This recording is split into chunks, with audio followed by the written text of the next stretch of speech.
Crazy topic today, but we're talking about enduring, how to endure, not giving up, not quitting, putting one step in front of the other whenever you're going through the crazy things in life. Life is going to challenge us all. We're all going to have ups and downs, but we have to have the skill of enduring.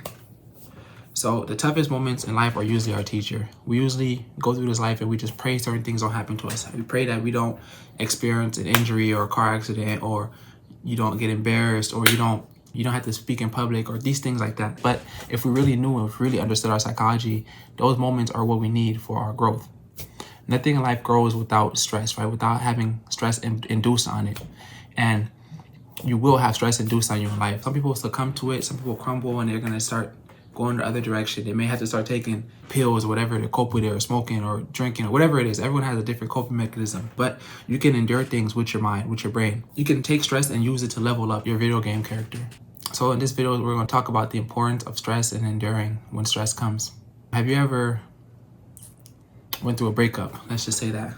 And you felt it where you couldn't even eat, you couldn't even sleep because you were thinking about the other person, or you couldn't work out at the gym, or you just felt like your life was crumbling. And man, you gotta see her with another dude, or you gotta see her just living her life. You gotta sit through it because you made that girl your God. That's why you feel the pain. The pain isn't that, oh, you lost someone you love. It's because you lost your God. That's really what it is when you go through these breakups. But you had to kind of sit through it. So whenever we have a stressor in life, right, we have two options. We can succumb to it, right? We can use something to make us forget the stressor. That means drugs, alcohol, sex, whatever it is. Or we can take the second path. This is the path least traveled. This is a path that hurts. This is a path that no one wants to go on. And this is something I'm starting to understand. I have to use, right? I have to use the second path. The second path is this. The second path is you can sit in it. You can see the heartbreak, you can see the breakup, and you can see the desire to escape that pain, to numb that pain with whatever vice of your choice is. But instead of using those vices to overcome the pain, you can sit in it. You can go into the silence. You can meditate. You can allow yourself to feel it. You can allow yourself to endure that. Allow yourself to feel those negative emotions. And that's how you break apart the ego. Whenever we experience these things in life, it's not really us that's being hurt, but it's the ego. It's our conception of self. It's what we thought we were, who we thought we were. You lose a job, you thought you were some big CEO or some doctor or some surgeon or some lawyer. You lose a girl, you thought that you were the guy that could pull all the girls, you could pull all the chicks, you could make life go your way. And life has its own voice. So you have to listen to life's voice, or else it will crumble you. Enduring is what helps us break apart the ego and really discover ourselves. In life, we have these different walls, right? We have these walls that we use to protect ourselves. Some people have this super quiet or super shy persona because that's the wall they use to hide who they really are. Some people have the super macho, super bravado persona.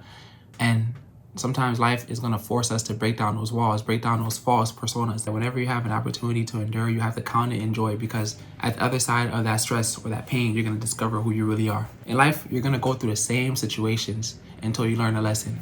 Let's say you lose your keys. You're going to keep losing your keys every day or every other month, weekly, until you learn a lesson. You learn to be responsible, to be conscious when you get home.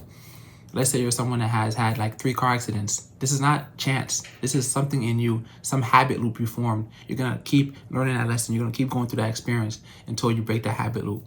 After you start learning your lessons, you level up. You get to different levels in life. And now the stressors become greater. You're not going to have a kid lift a 10-pound dumbbell, right? But you may have him lift his toy truck. Now to you, you can lift a toy truck with your pinky finger. But to him, that's a big stressor. If you're not a bodybuilder, they're not going to have you squat 200 kgs.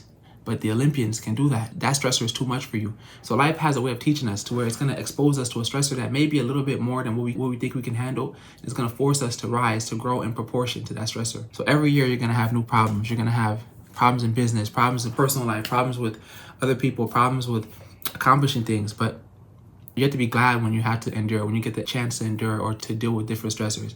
I'm telling you this because I got to tell myself, sometimes I don't like to have to go through all the things I go through, or have to deal with all the different problems I have to deal with. But this is how you grow. Any organism that doesn't grow dies. If you've ever seen someone in the hospital for a while, if they don't get exercise, right, if they're bedridden for too long, their arms start to atrophy. So if you don't use your muscles start to die. That's why we have stress. The body responds to stress. Our mind responds to stress. The world responds to stress. The plants feel the sunlight every day, and they have to respond to stress. They have to grow. So you can't hate pain, because we really don't know what's good for us.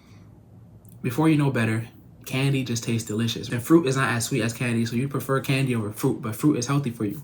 With that being said, like, what is pleasing to the senses, what is sweet, what is savory, what kind of gets us high is not always best for us. In the same way, sometimes the worst times in your life are the best for you. If you think back to the things you've experienced, in hindsight, you'll say, oh, damn, I'm so glad it happened to me because this was the best thing for me. Let's say you were cut from a team in high school or in college, or let's say you failed a class. And initially it hurt, right? But then later on, if you learn a lesson, you're like, damn, I could have studied harder. This helped me. Failing helped me change my study methods. And so after we learn lessons, the lessons replace the pain. And I have crazy stories I could tell you on YouTube, but that's for Patreon. Things I've had to endure, crazy situations I had to go through. And if you can endure with great joy, you can dominate this world. And we're put on earth to dominate this world. So go into your day, kind of sit on these things, meditate on it. And yeah, man, get ready to win. It's time to win.